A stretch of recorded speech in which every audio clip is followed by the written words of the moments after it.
السلام عليكم ورحمة الله وبركاته.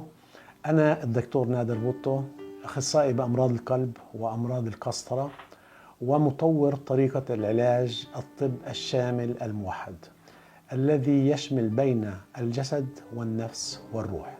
من بداية تعلمي الطب سألت سؤال: يا ترى وين روح الإنسان هذا؟ كنا نشتغل في عمليات التشريح على الجثث في سنة أولى طب. سألت السؤال: وين راح تروح هذا الشخص؟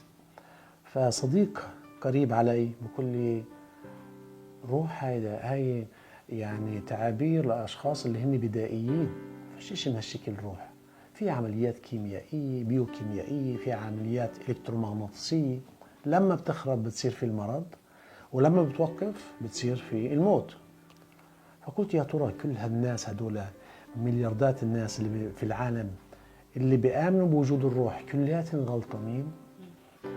فبلشت أسأل هاي الأسئلة وصرت أعمل تنويم مغناطيسي، وعن طريق التنويم المغناطيسي صرت أشوف إنه في أشياء كتير اللي ما فيش إلها تفسير من ناحية طبية. مثلا كيف ممكن خلال التنويم المغناطيسي أحط قلم رصاص على الإيد الشخص وأقول له هاي السيجارة تحرقك؟ لا كان في سيجارة ولا كان في حمل. بعد ما فيكوا 20 دقيقة متأخر أكثر بيكون في علامة حرق من سيجارة. قلت: طب كيف يعني؟ منين أجى هذه القوة إنه الفكر يأثر على الجسد لهي الدرجة؟ وإذا كان هذا الشيء موجود، طب ليش ما نعملش إشي معاكس؟ خلينا ناخذ أشخاص اللي عندهم أمراض، أعمل لهم تنويم مغناطيسي وأشوف بالتنويم المغناطيسي شو بسبب لهم. صرت أخذ أشخاص اللي عندهم تواليل في الإيد، والتلول يعني تعلمنا من الناحية الطبية إنه هذا مرض من الفيروس.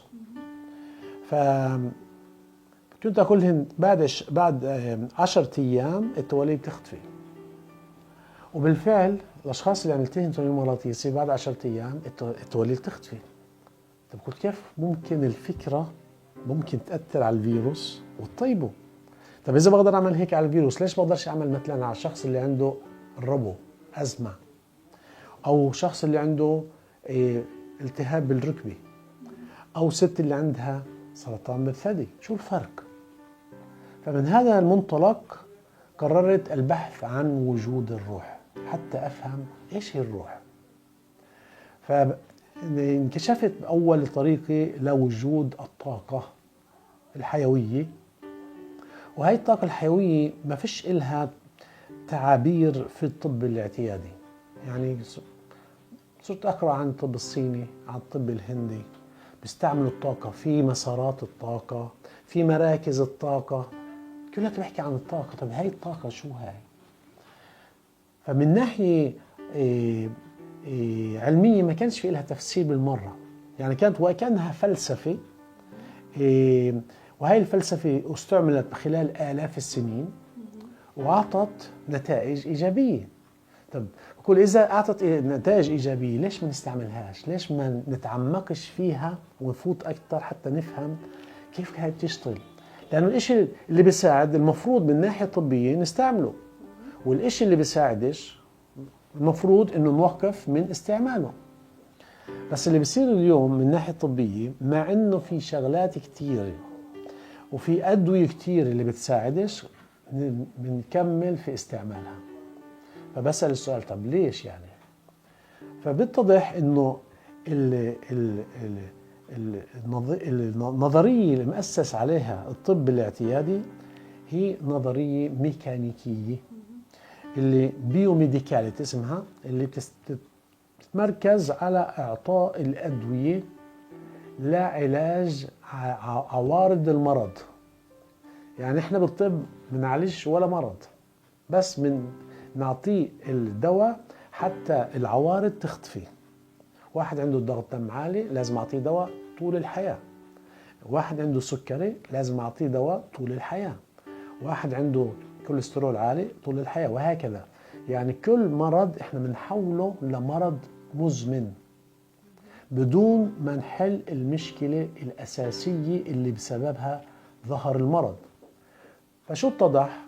أكثر من 90 99% من الأمراض بدور على الأسباب ما فيش لها أسباب. يعني مش لحد اليوم نعرف شو الأسباب ضغط الدم العالي. شو بنسأل؟ أبوك كان عنده ضغط دم عالي، سيدك كان عنده ضغط دم، هاي وراثي. طب إذا وراثي، كيف أنا عشت 40 سنة بدون ضغط دم عالي وبعدين بجيل 40 صار ظهر عندي ضغط الدم؟ طب وين كانت الوراثة خلال 40 سنة هدول؟ أو بقولوا هاي عندها سرطان بالثدي لأنها عندها الجينات لسرطان الثدي. طب ما هي عندها الجينات من يوم ما خلقت. طب ليش استنت صار عمرها 50 سنة ظهر السرطان؟ ولما ظهر السرطان ليش ظهر بس بجهة واحدة والثاني لا؟ ما فيش جينات من الناحية الثانية؟ فمن هون من هذا المنطلق صرت أبحث عن العلاقة بين النفس وبين الجسد. فسألت سؤال، طب إيش النفس؟ شو النفس؟ من ناحية علمية احنا كنا نتعامل مع النفس، من إيش معمول النفس؟ ببحث فيش يعني أي علامة إنه من ناحية علمية للنفس إلها وجود. يعني ما فيش عندنا جواب إيش هي النفس. وأنت فهمت لما بنفوت مجال الروح بهاي المعادلة، ساعتها بنفهم إن الروح هي الطاقة الحيوية وهي المعلومات اللي بتعطي حياة للجسم. يعني بدون هاي الطاقة، بدون هاي المعلومات ما فيش حياة. وهذا الفرق بين جثة وبين إنسان حي. الجثة هو جسم خامد ما فيش فيه روح، وكل الناس بيعرفوا هذا الاشي، وكل هذا مات فيش فيه روح.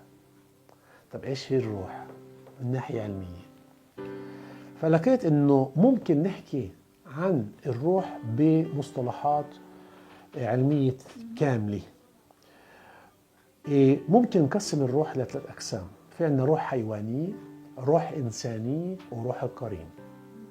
الروح الحيوانية هي المجال المغناطيسي اللي بعطي حياة وبعطي نظام وبعطي كل الفعاليات الفيزيولوجية في الجسم. هذا المجال المغناطيسي، وكل حيوان في عنده هذا المجال المغناطيسي. حتى الحيوانات اللي ما فيش عندها دماغ في عندها روح. هاي الروح عمليا لما بتتفاعل مع الدماغ بظهر عندنا النفس. ولازم نفرق بين كلمة نفس المستعملة في القرآن وبين النفس تبعت علم النفس، لأنه النفس في القرآن هي الروح. فعندنا النفس الأمارة بالسوء، في عندنا النفس اللوامة، في النفس الملهمة. النفس الأمارة بالسوء هي الروح الحيوانية اللي فيها الغريزة الحيوانية اللي هي أنانية، اللي بتحب لنفسها، بدها لنفسها، فمستعدة تعمل كمان أشياء اللي هي مش حلوة مش ملائمة. مستعدة تعمل أشياء اللي تأخذ من أشخاص تانيين بدون موافقتهم حتى تقدر تعيش وتكمل حياتها. فهي الغريزة الحيوانية، وهي النفس الأمارة بالسوء. مكتوب بالقرآن نفس الأمارة بالسوء. في عندنا النفس اللوامة. النفس اللوامة اللي بتلوم طول الوقت. يعني عملتي عمل مش منيح، ليش عملتي هيك؟ عملتي عمل منيح، ليش ما عملتيش أحسن من هيك؟ يعني على طول بضل تلومك. منين جاي هذا؟ جاي من الروح القرين. وروح القرين هو جاي من الجن. قرين الإنسان هو من الجن. والقرين كل إنسان لما بعطوه اسمه واسم أمه بكرر نوعية الروح القرين اللي معه. وهو اللي بعطينا الأفكار الجديدة، هو اللي بعطينا الإلهام، هو اللي بعطينا الحاسة السادسة، هو اللي بعطينا التجديدات واختراعات. العبقري هو اللي لما بيكون في له علاقة مع روح من أرواح الجن اللي بتعطيه معلومات جديدة. وبعدين في عنا الروح الإنسانية. ذات الإنسان هي بالروح الإنسانية. الشخص اللي بيحكي إسا بهاي اللحظة هو الروح الإنسانية. الروح الإنسانية هي اللي بتعطينا الإمكانية إنه نتحدث، إنه نفكر على أفكارنا. الروح الإنسانية هي اللي بتفرقنا عن الحيوانات. لأنه هاي الروح الإنسانية منين جاي؟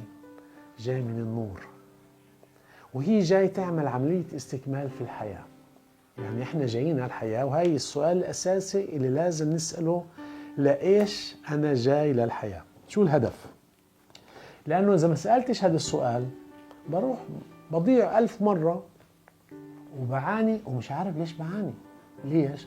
ما قررتش بالنسبة لي إيش الطريق الملائمة حتى أصل الأهداف اللي أنا بدي إياها. طب إذا أنا مش عارف مين أنا وأنا مش عارف ليش جاي الحياة، فمن طبيعة الحال إنه الإنسان يصير يعاني بدون ما يعرف ومش عارف كيف بده يطلع من المعاناة تبعته. إذا عرفت أنا ليش جاي الحياة، بقول أنا جاي الحياة حتى أعمل عملية استكمال، أتعلم، أتقدم، وأتطور من ناحية روحانية. الصعوبات، العقبات والمشاكل في الحياة هي بمثابة رافعة اللي جاي تخلينا نعمل تغييرات حتى نتقدم. يعني مش معقول واحد يجي يعمل تقدم ويتطور بدون ما يتغير. امتحانات. هاي هي الامتحانات. فوين بنتقدم وين بنعمل تغييرات؟ لما في عندنا صعوبات. إذا كل شيء تمام وفي عندي أكل وشرب وبيت ومصاري كل شيء، طب ليش أعمل تغييرات؟ ما هو منيح، ما أنا متريح. بما إنه جايين نعمل تقدم، مش ما جيناش حتى ناكل ونشرب ونخلف ونجيب أولاد ونربح مصاري. أجينا عشان نتعلم ونتقدم ونعلي الذبذبة تبعت الروح كل مرة بزيادة باتجاه النور. وهذا هو الهدف الأساسي من وجودنا في الحياة. إذا أنا عارف إنه جاي حتى أنا أدوب الأنانية الموجودة فيي، أدوب الروح الحيوانية اللي بدها لنفسها، وأكون في الروح الإنسانية اللي بدها لغيرها. يعني أنا جاي هالحياة حتى أخدم، حتى أحب، حتى أعطي بدون مقابل. كل إنسان في عنده توجهات معينة، معطيات معينة في الروح تبعته اللي بتخليه يمشي في خط معين. خطي مثلا مختلف عن الخط تبعك. فكل إنسان في له خط معين. فمن الاتجاه تبع الإنسان لازم يعرف مين هو. من هون بهذا المنطلق بسأل: مين أنت؟ 99% من الأشخاص اللي بسألهم هذا السؤال بيعرفوش مين هن. مين أنت؟ بكون أنا أب وعندي أولاد وعندي مرة وأنا بشتغل مهندس. بقول له: أنت قاعد بتقول لي شو بتساوي، ما قلت ليش مين أنت؟ مين أنت؟ مين أنا؟ أنا ماهية روحانية. أنا هيئة روحانية اللي بتستعمل هذا الجسم حتى تطور نفسها. يعني على الحياة أجينا حتى نسكل المجوهرة تبعت الروح، حتى نصفي الروح عن طريق الأعمال الطيبة، عن طريق الكلمات الطيبة، عن طريق المحبة وعن طريق العطاء. والمحبة هي مصدر السعادة. ومن هون بنصير نفرق بين اللذة وبين السعادة. اللذة هي نتيجة أخذ شيء من برا لجوا، أخذت لنفسي وبعت مصاري، أكلت أكلة طيبة، هاي بتعطي لذة. في عندي بيت، بنيت بيت كبير، اشتريت سيارة حلوة، هاي بتعطيني لذة. بس اللذة مؤقتة. بينما السعادة عملت عمل طيب، وخصوصا ما حكيتش عنه ولا لأي حدا، بتضل معك سعادة. ليش مهم نعمل أعمال خير بدون ما نحكي عنها؟ لأنه إذا حكيت عنها شو بقولوا لي؟ ولا كل احترام، عملت عمل منيح. لما قال لي كل الاحترام صارت لذة، أعطاني إشي من برا لجوا، واللذة هي مؤقتة راحت. بينما إذا قلت له، إذا عملت عمل وخليته ما حدا عرف عنه، بس الروح اللي فيها الذبذبة اللي طلعت لفوق. الإنسان لما بصل لنهاية طريقه في هاي الحياة معاه بأخذ كل الأشياء اللي أعطاها لغيره بمحبة، ولا أي شيء من اللي أخذه لنفسه. كل الأشياء اللي بناخدها لنفسنا بتضل هون، وكل الأشياء اللي أعطيناها بمحبة لغيرنا بتيجي معنا في الروح. فمن هون بيجي الأهمية إنه يكون في عنا وعي وإدراك لهدف وجودنا في الحياة. دائما لازم نسأل السؤال: ليش أنا جاي؟ شو الهدف تبعي؟ شو المهمة تبعتي في الحياة؟ كيف بدي أعرف أنا شو المهمة تبعتي في الحياة؟ كيف بدي أعرف أنه هذا الإشي ملائم إلي ولا لا؟ هاي سؤال يعني الناس بيسألوه ما فيش عليه جواب. بقول الإشي اللي أنت مستعد تعمله مجانا هو الإشي الملائم إلك، إنك تعمله كشغل، كعمل. ليش؟ لما إذا أنت مستعد تعمله مجانا بتحس حالك سعيد بعمله. وكل ما كنت سعيد في عمله معناته ملائم للروح تبعك، وقاعد بقدمك وبطورك. فبتصير يعني أنت مستعد تعمله لأنه أنت سعيد أكثر من إنك تكون سعيد بتكاش. فبتصير تعمله عمل شغل، بتصير تربح من وراه. بتصير يعني الربح كظاهرة ثانوية للإشي المضبوط اللي قاعد تعمله.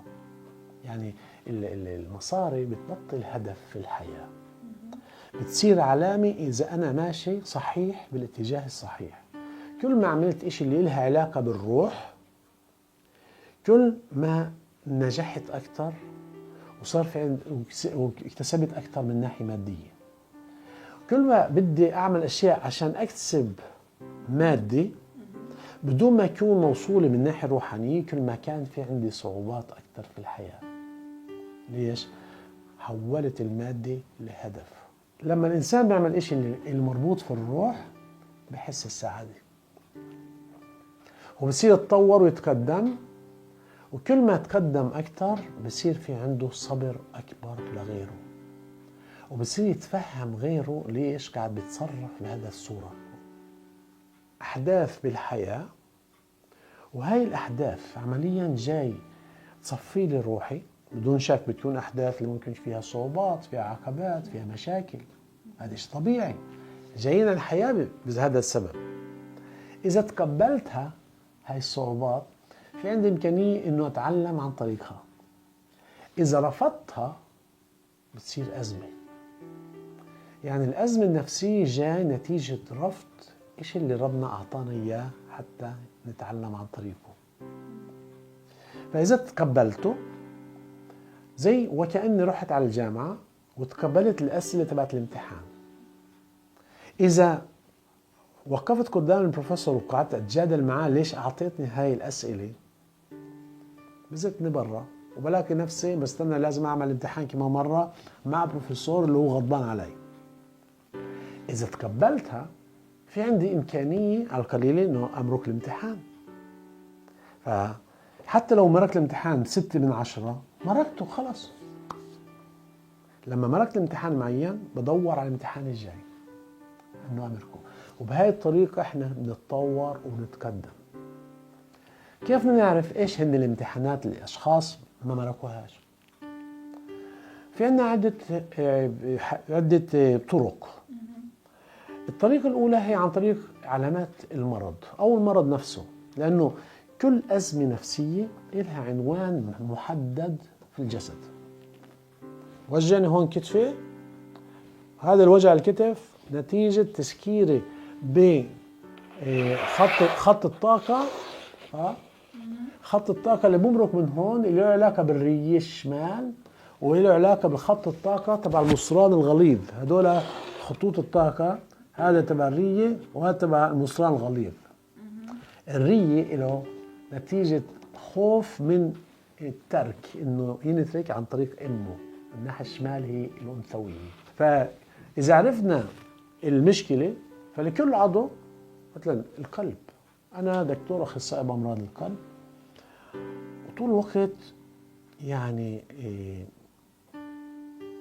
تأملت بالقلب وقلت طب ليش يعني هل ممكن انه مرض القلب نتيجة ضغط الدم العالي ونتيجة الكوليسترول ونتيجة السكري زي ما بعلمونا، او نتيجة انه قاعد بدخن الانسان؟ الجواب لا. انا بشوف ناس كتير بدخنوا ما فيش عندهم امراض قلب. اذا بناخذ اليابانيين 35% من اليابانيين مدخنين. اوطى نسبة امراض قلب في العالم هن عند اليابانيين. هل الكوليسترول والدهنيات هو اللي بتسبب مرض القلب؟ هيك علمونا. الفرنسويين بوكلوا كميات كوليسترول هائلة لأنه بوكلوا أجبان كتير ومنتجات الألبان. بس نسبة الأمراض القلب عندهم أوطى بكتير من الأمريكان اللي بيمتنعوا عن أكل الكوليسترول. بما أنه ما لهاش تفسير فسموها بارادوكس، يعني زي تناقض. مش فاهمين ليش، يعني مع أنه قاعدين بوكلوا كتير كوليسترول مش فيش عندهم مرض زي اللي بوكلوا الكوليسترول. أو في عندنا الزبدة. في ناس كتير بيفكروا ان الزبدة مضرة. الفرنساوي قبل ما يبلش ياكل اول اشي باخد خبزة مع زبدة، بحط خبزة وزبدة قبل ما يبلش الاكل، وباكل خبزة وزبدة، كلياتهم باكلوا زبدة. ونسبة الامراض القلب عندهم واطية. ففي عنا تناقضات كبيرة من الناحية الطبية اللي ملهاش تفسير، وبقدرش أنا أفسر أنه أوعز مرض القلب لهاي العوامل اللي هي ضغط الدم العالي والسكري والدخان والكوليسترول، لأنه ما فيش عندي تفسير. طيب ليش الأشخاص اللي عندهم هاي كل الحالات وما فيش عندهم أمراض؟ في بارادوكس تبع جيرونا أو خيرونا بإسبانيا. هاي البلد الناس اللي بالبلد عندهم كل العوامل اللي ممكن تؤدي لأمراض قلب، بس ما فيش عندهم أمراض قلب. فبين ما فيش له تفسير فسموه بارادوكس تبع خيرونا. شو ناقص بهاي المعادلة؟ ناقص العامل النفساني. ليش؟ الإنسان اللي مرق أزمة انفصال عن شخص عزيز عليه فقلبه بوجعه، وكلاتهم بيعرفوها وكلاتهم بيقولوها، انكسر قلبي من عملية الانفصال أو من فقدان عزيز. لما بصير في انفصال شو بصير؟ ساعتها الدخان بصير يأثر عليه، ساعتها ضغط الدم بصير يأثر عليه، ساعتها السكر بصير يأثر عليه. مفروض حتى نحل المشكلة، يعني بكفيش نيجي نقول وقف الدخان، نزل كمية الدهنيات في الدم، ما تاكلش بيض، ما تاكلش سكريات، كلها منيحة بس بتحلش المشكلة. ليش؟ ما دام الأزمة النفسية موجودة فالأشخاص بضلوا عندهم المرض وبيكمل المرض وبيزيد المرض، بتفاقم المرض. وبنشوف عدد مش بطال من الأشخاص اللي ما فيش عندهم أي عامل اللي هن عامل خطير لأمراض القلب، ما فيش عندهم لا ضغط دم ولا سكري ولا كوليسترول ولا بدخنوا ولا عندهم عامل الوراثي.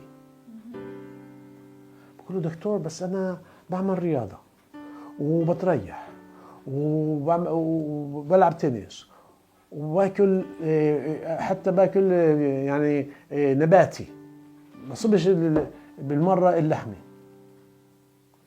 طب ليش؟ بقول له أنت ما كنتش لازم تكون مريض. ايش ما خدش بعين الاعتبار؟ الطابع النفساني، انه هذا الشخص مرق عليه أزمة عاطفية، انفصال عن شخص عزيز عليه، وهي الأزمة ظلت أثرت في قلبه. حتى بقدر أقول لك أكثر من هيك، من الشريان اللي انصاب نقدر نعرف مين الشخص اللي انفصل عنه. في عندنا 3 شرايين بالقلب، الشريان الأمامي، الشريان الخلفي، والشريان اليميني. الشريان الأمامي بنصاب لما بيكون في أزمة انفصال عن أنثى اللي هي مش الأم، اللي ممكن تكون زوجي، ممكن تكون صاحبي، ممكن تكون أنثى اللي كان الشخص يحبها، ممكن تكون أخت. أما الشريان الخلفي عمليا جاي لما بيكون في أزمة انفصال عن الأم. الأمامي حتى ممكن يكون لما يكون انفصال عن شخص صديق القلب، في صديق للقلب، مش كل صديق مربوط بالقلب. إذا صار في أزمة انفصال عن شخص صديق القلب بصيب القلب. والشريان اليميني بنصاب لما بيكون في عندنا أزمة انفصال عن شخص عزيز اللي هو ذكر. ممكن يكون أب، ممكن يكون ابن، ممكن يكون الخال، ممكن يكون السيد، يعني شخص عزيز اللي لما فقده كانت أزمة قوية، اللي ما عرفش كيف يتعامل معها، ما عرفش كيف يعبر عنها، وظلت معلقة عنده. وهاي ممكن تظهر مرض القلب بعد 10 سنين، بعد 15 سنة. أنا شفت واحدة بقسم النساء اللي دعوني حتى أقدر نسبة الخطورة للعملية اللي كانت لازم تعملها، اللي كان في عندها سرطان بالمبيض، وعندها كمان وجع بصدرها. فدعوني كأخصائي بالقلب حتى أقدر قديش نسبة الخطورة قبل العملية. هل بتقدر تعمل العملية؟ هل عليها خطورة ولا فيش عليها خطورة؟ لما رحت على القسم بسأل الدكتورة، بقول لها كم ولد عندها؟ بتقول لي ولد واحد. بقول لها كم ولد مات لها؟ بتقول لي ولا واحد. بقول لها مش معقول، عندها سرطان بالمبيض، لابد انها فقدت ولد او ما يعادل الولد. يعني شو يعادل؟ يعني مرات كثير انا شفت اشخاص اللي مثلا فقدوا الكلب إلهن اللي كانوا عملوه كابنهن، لما فقدوه اندهك في الشارع، اثر على الكلب، دونها فقدت ابنها، او اثر على المبيض لانه فقدت الولد. فشو صار عمليا؟ رحنا على المريضه وبسالها السؤال، كم ولد عندك؟ بتقول لي ولد واحد. كم ولد فقدتي؟ بتقول لي 2. وصارت تبكي تبكي تبكي تبكي. بقول لها وين صار هذا الشيء؟ بتقول لي قبل 40 سنه. قبل 40 سنه فقدت ولدين. هي جاي من روسيا، بس كان عندها حيويه عاليه حتى تمنع انه المرض يظهر عندها. لما الحيويه نزلت تحت مستوى معين، ساعتها اللي صار عندها قبل 40 سنة ظهر عندها كمرض لسه. فمن هون عمليا المرض لازم يكون في له عاملين. العامل الأساسي هو أزمة نفسية أو صدمة، والعامل الثاني هو نسبة الحيوية الواطية. ما دام الإنسان قوي ونسبة الحيوية عنده قوية، بحسش إشي. لما طلع على التقاعد والتوتر نزل عنده، بصير الأمراض كلها تظهر عنده. كان مفكر لما يطلع التقاعد يتريح ويبلش يتهنى من حياته. ما ببلش يطلع التقاعد كل الأمراض اللي تطلع اللي كانت الأزمات النفسية. عشان هيك ما فيش حاجة انك تستنى للتقاعد حتى تتهنى من الحياة. كل يوم هو ملائم حتى نتهنى منه. يعني نحقق اللي بيقولوا المثل، بيقول اعمل ليومك كأنك تموت غدا، واعمل لغدك كأنك تعيش أبدا. إنه هذا اليوم لازم استغله حتى أتقدم وأتطور، واستغله حتى أساعد. لأنه كل التقدمات والتطورات اللي بعملها لنفسي بتساعدنيش ولا إشي. كل إشي بتعلمه جديد عشان أقدر أخدم أحسن غيري.